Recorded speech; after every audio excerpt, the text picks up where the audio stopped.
Salut à tous, c'est EduCForm31.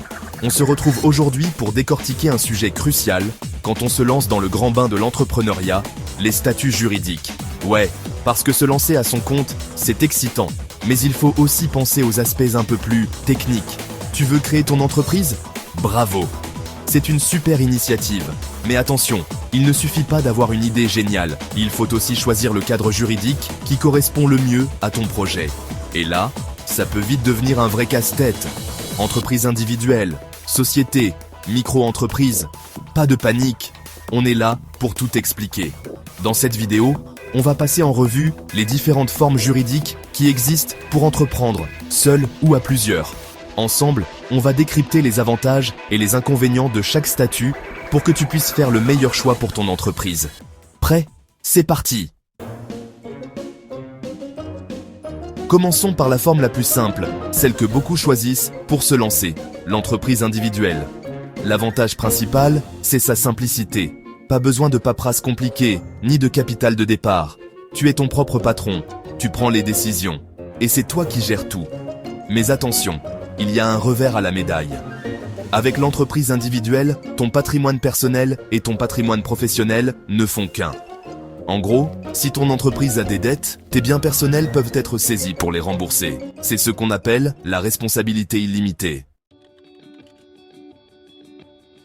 Pour ceux qui veulent tester leur activité ou qui ont un chiffre d'affaires limité, il y a la micro-entreprise. Avant appelée auto-entreprise, elle avait été conçue pour simplifier au maximum les démarches administratives.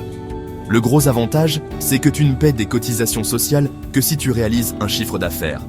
Pas de vente, pas de charges. C'est un régime très flexible, idéal pour démarrer. Mais attention, il y a des plafonds de chiffre d'affaires à respecter. Pendant longtemps, l'un des freins à l'entrepreneuriat, c'était le risque encouru par les entrepreneurs individuels. En cas de faillite, ils pouvaient perdre tous leurs biens personnels. Heureusement, les choses ont évolué. Depuis une réforme de 2022, la responsabilité de l'entrepreneur individuel est limitée à son patrimoine professionnel, sauf exception. C'est une avancée majeure qui sécurise les entrepreneurs et les encourage à se lancer. Si tu veux créer une entreprise avec des associés, ou si tu préfères bien séparer ton patrimoine personnel de ton activité professionnelle, la création d'une société est indispensable. Le principe est simple.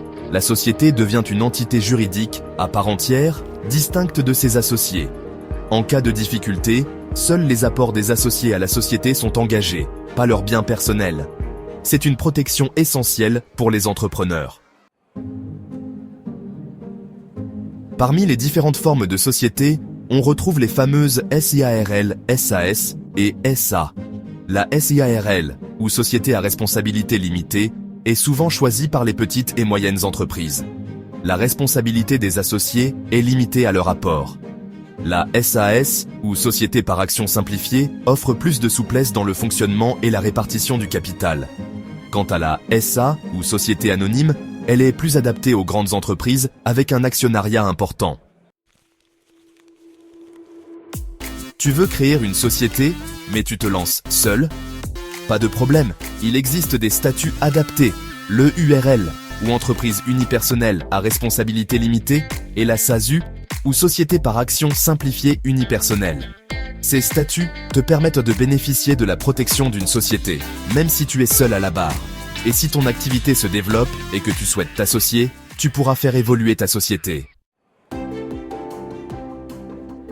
Terminons notre tour d'horizon avec une forme juridique particulière, la SCOP, ou Société coopérative de production. Dans une SCOP, les salariés sont aussi les associés de l'entreprise. Ils participent aux décisions, partagent les bénéfices et sont responsables de la bonne marche de l'entreprise. C'est un modèle basé sur la coopération et la solidarité. Voilà, vous l'aurez compris, choisir la bonne forme juridique pour son entreprise, c'est un peu comme choisir les fondations de sa maison. C'est une décision importante qui aura des conséquences sur l'organisation, la gestion et la protection de votre activité. Prenez le temps de bien vous renseigner, de comparer les différents statuts et n'hésitez pas à vous faire accompagner par des professionnels.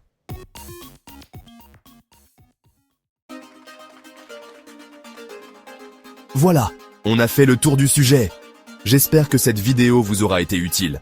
N'oubliez pas, Choisir le bon statut juridique, c'est essentiel pour protéger votre activité et éviter les mauvaises surprises. On sait que c'est pas toujours facile de s'y retrouver dans toutes ces subtilités juridiques. C'est pour ça qu'on est là. Educform 31, c'est la chaîne qui vous aide à comprendre les rouages de l'économie et à prendre les bonnes décisions pour votre avenir. Alors, n'hésitez pas à vous abonner, à liker, à partager la vidéo autour de vous et à activer la cloche des notifications pour ne rien rater de nos prochaines publications. Prenez soin de vous et à très vite pour un nouveau décryptage.